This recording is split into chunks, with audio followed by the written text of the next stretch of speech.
what's happening? Lex back today for another Brawl Stars video, and today, the second sneak peek in the January Brawl Stars update, and it is time to take a look at Mr. P. We're going to be getting into all the 1v1 interactions, but before we do that, let's take a look at his stat sheet. When we pull up his stats, we can check all this out. Pause it if you want to so you can read it all, but that is his brawler stats. Now, if you'll notice his star powers. There's two of them, and they have really weird red stuff. That's a big old work in progress because they haven't finished off the star power icons yet, but let's take a look at them. First one is called Handle with Care. Basically, if you shoot your shot and it doesn't hit anything, an obstacle or a brawler, normally it just stops and that's the end of that. With this star power, it will do its extra bounce regardless of whether it hits an obstacle or a brawler or not. His second star power is called Tin Can.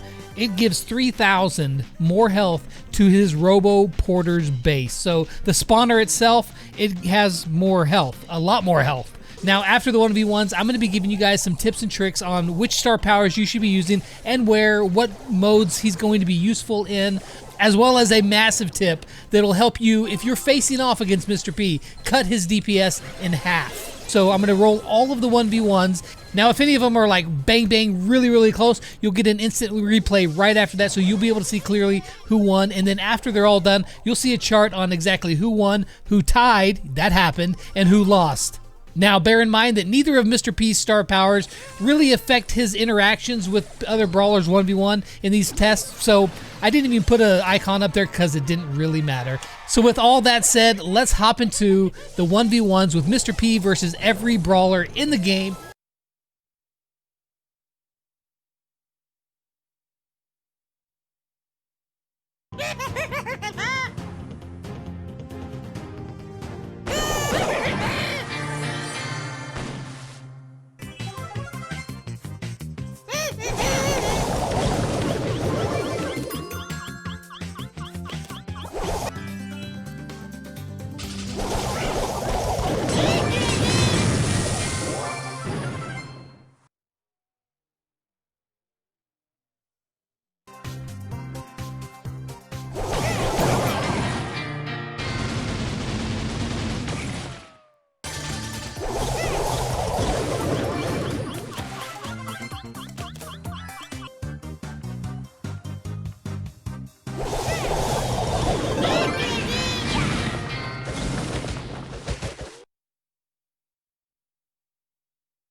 Alright, so as you saw, there were 14 brawlers that beat Mr. P pretty handily. There was 5 brawlers that beat him, but barely. One of them, Tara, literally tied. I went down to the frame as you saw, and they straight up tied. And then there were 12 brawlers who lost to Mr. P. So in terms of 1v1 interactions, which I know it's not a real life, this is exactly how a battle is going to be, but it is very useful information to know, you know, whether you should hop out and take that brawler head on, or if you need some sort of advantage like an extra shot or they have less health, whatever that may be. But it's good to know those interactions. Before doing these, I thought that he was going to fare worse than this. Honestly, I thought that Mr. P was going to be kind of lackluster, and he's not great. He's just middle of the road, which is an okay place to be, honestly. Now, a spawner's pretty cool, but honestly, it doesn't make too much of a difference.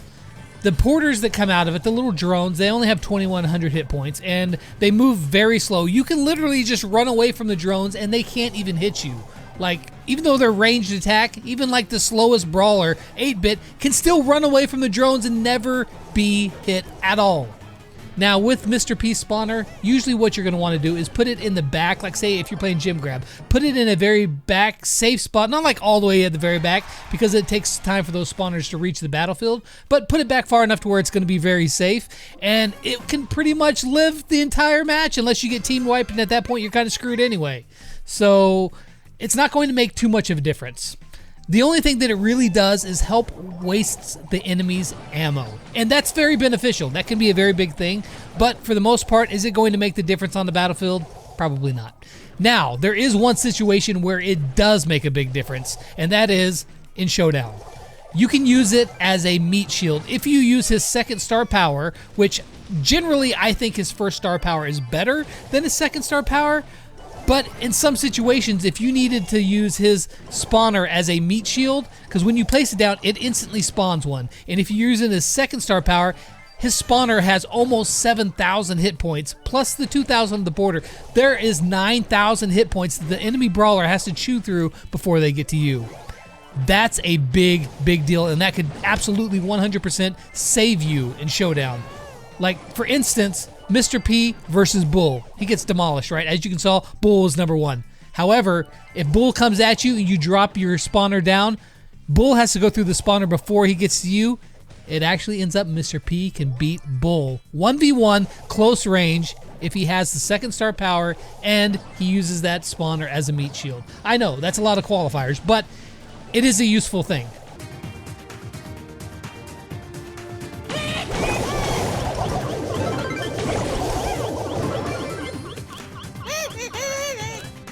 Now, speaking of those star powers, again, I think the first star power is going to be a lot more useful. It extends your range, and range is a massive thing in Brawl Stars. So, for the most part, the spawner you're going to put down in a very safe spot, it doesn't really need the extra health. I think that they need to rework his second star power because it's just really not that good. Now, remember I told you there was one big tip that you could use to cut Mr. P's damage in half if you were going against him, and it's a very simple thing. And that is, do not run from Mr. P. Charge him. Or, at worst, strafe to the left or the right.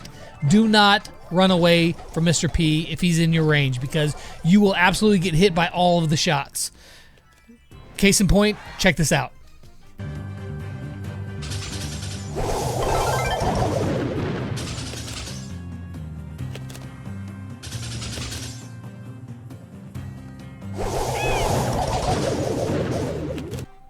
Makes a huge difference. So, especially if you're a tank, just keep charging him unless you're got to a point where he can get around a wall and he can use those walls to hit his shots and bounce over and hit you, which is kind of cool because he's kind of like a quasi pseudo thrower. Not really a thrower, but he can put some pressure on throwers. They can't just sit behind a wall. He can actually hit them from on the other side of the wall, which is pretty cool. As well as, like, if you are in a position where, like, say, a Bull, you know where he is, he's in the grass, but he's behind the wall, and you can't hit him, you're kind of stuck. Well, you can hit the wall, and you can actually still put some pressure on Bull from the other side of the wall, which is really cool. I could see Mr. P doing pretty well in most game modes. Is he going to be stellar? Probably not. I think Gym Grab will probably be one of his better modes, but is he going to be great? I think, again, he's just going to be a support brawler. He's not going to be the star of the show. He's just going to be there, and I think that he'll do a good job as a support brawler, as a counter to some throwers, but he's not going to be just amazing. I wouldn't be surprised if he ends up getting buffed, but I feel like he's in an okay spot, honestly. I feel like he's in an okay spot. But all in all, Mr. P is actually a really fun brawler, and I'm excited to actually get out and play with him, which I will be doing in Hot Zone. The next sneak peek that you guys are going to be wanting to see coming up sooner than you think. Be sure to subscribe and turn on those notifications so you can be the first to find out all about Hot Zone. But that's going to wrap it up for the 1v1 battles with Mr. P. You guys let me know in the comments down below, what do you think about Mr. P? Is he too strong? Is he too weak? Just right? What are your overall impressions of him? I hope you guys enjoyed the video. And as always, until next time, I'll catch you guys on the flip side. Peace out.